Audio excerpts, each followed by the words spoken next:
I'm Simon, and this is our extension pod installation video. Over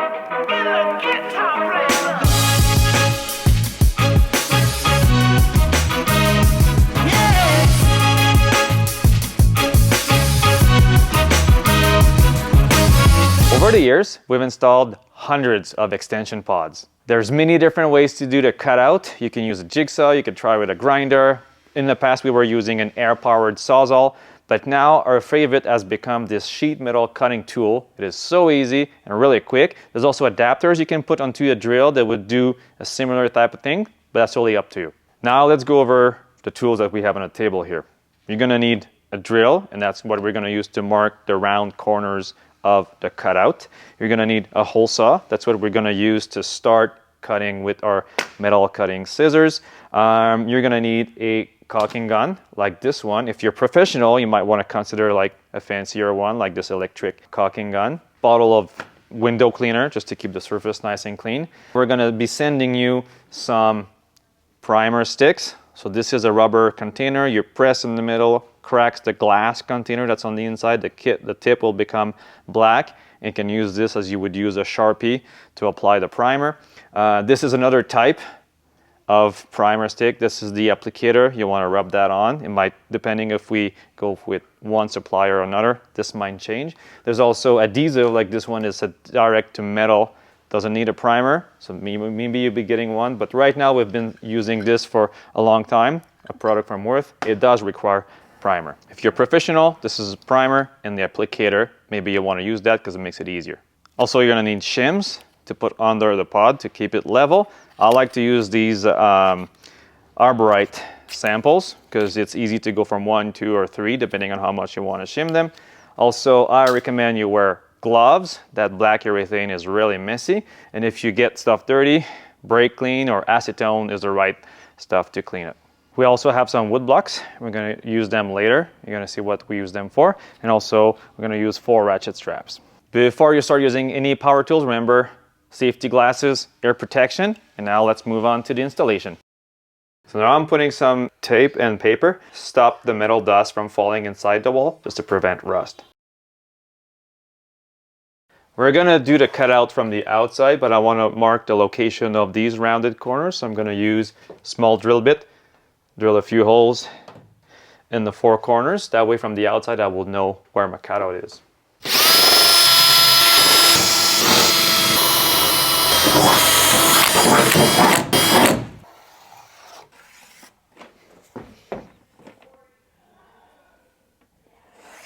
So now we'll be cutting along this line because this panel support has to go, and this one too.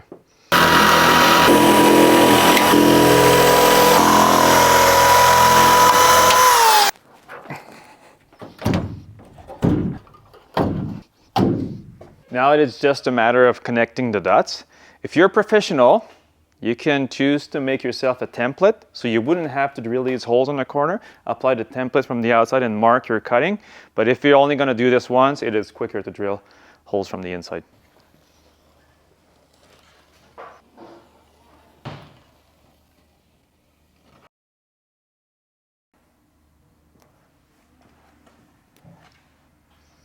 Using a hole saw, size doesn't really matter.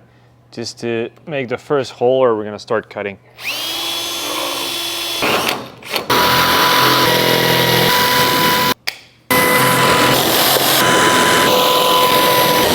If you are using this kind of tool, I always make my way from the center around into here. I want to leave a little piece here in the middle. That way, as you're cutting around, the sheet metal is not going to want to fall from one corner. It's a bit easier to control.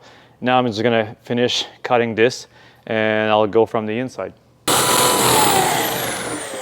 Now this step might not be necessary. Maybe you're happy with your cut already, but I'm going to take this grinder and clean up my cut all around just to make it nice and smooth. I don't want to make too much heat because this will make the paint come off the sheet metal. So I'm just going to go lightly just to be able to do a cleaner job.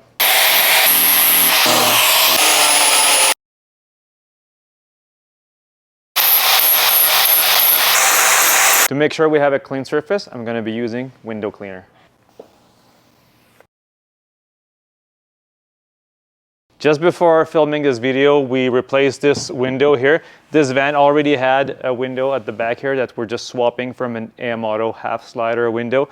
It is the right timing to do it because once we have the pod installed here, it's going to be difficult to get our tool behind and cut the adhesive from the window. So that's the reason why we did it just before the installation. Yeah.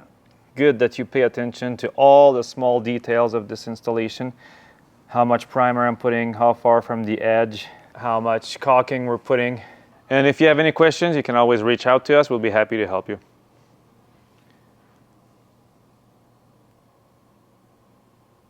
Now we're going to be sealing the metal edge with the same primer to prevent rust. This could also be done with paint if you wanted to.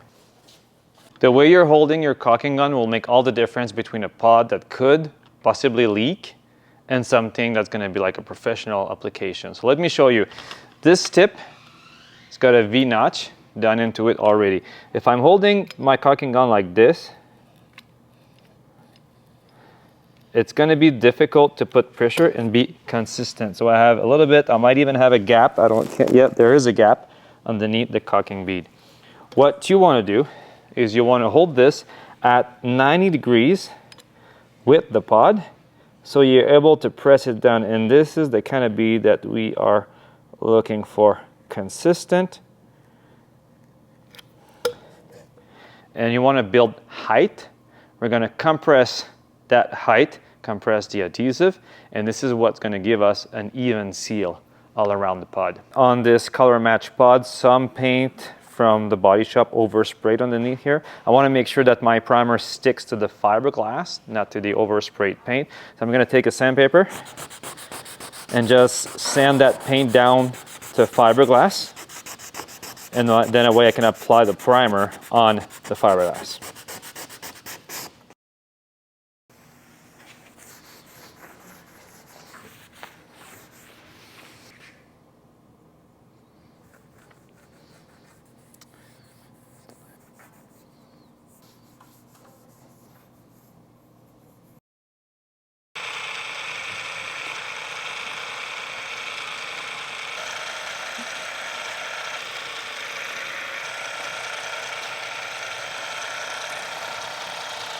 So you've noticed I've started at the bottom of the pod, went all the way around and finished at the bottom too. And then my beads are overlapping here. Just make sure this part is sealed. Inspect all around that I don't have an air bubble and that my adhesive is touching the pod everywhere.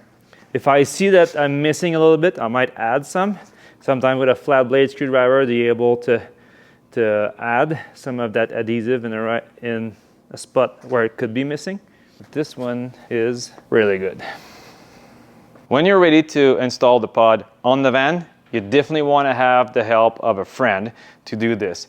Delon here is going to be looking at the front of the pod, and I'm going to be looking at the back. We want to have it centered between the window and the back of the van, and we want to lift it up against the van, but we want to do it once. There's no removing and reinstalling because that's not going to seal.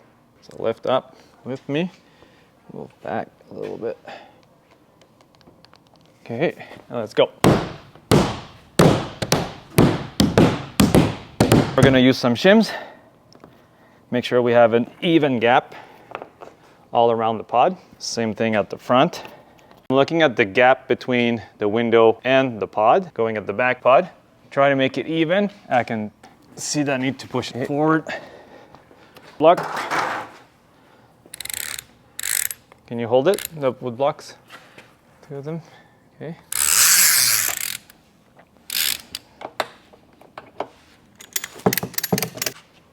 Okay. This van has a roof rack, makes it easy. Also use your ratchet straps and attach them to the roof rails of your van. Before we put too much tension on our ratchet straps, shims are in the right spot. I'm happy with the adjustment. Give it a bit more tension, and that way we're pressing the pod right into the van.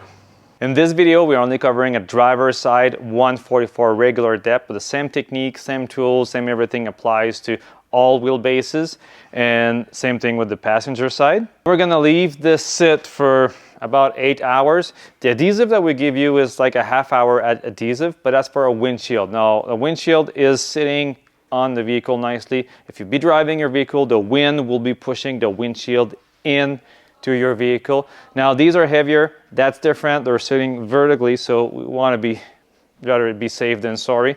So we're going to let them sit for a period of about 8 hours. If you're doing it at home, maybe you want to leave them on overnight, but just be careful. The curing time is very important. Now that I have left the pods cure for 6 to 8 hours, I'm going to be using pressurized water and a shop light to find if there's any water leaking.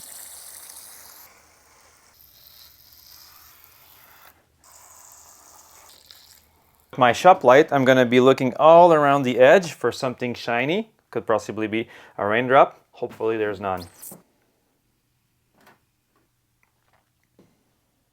If you had a leak, what you want to do is pinpoint exactly where that leak is coming from as soon as possible. The back of the van is tapering down on an angle a little bit here, so water could be draining from here and following along this hedge, which makes you think that it's leaking from here, but in fact it's starting at the front. Identify where the leak is coming from.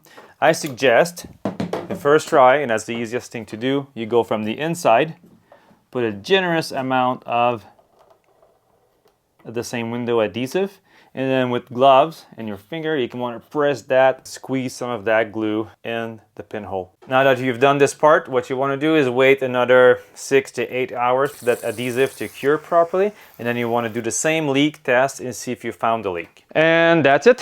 Thanks for watching.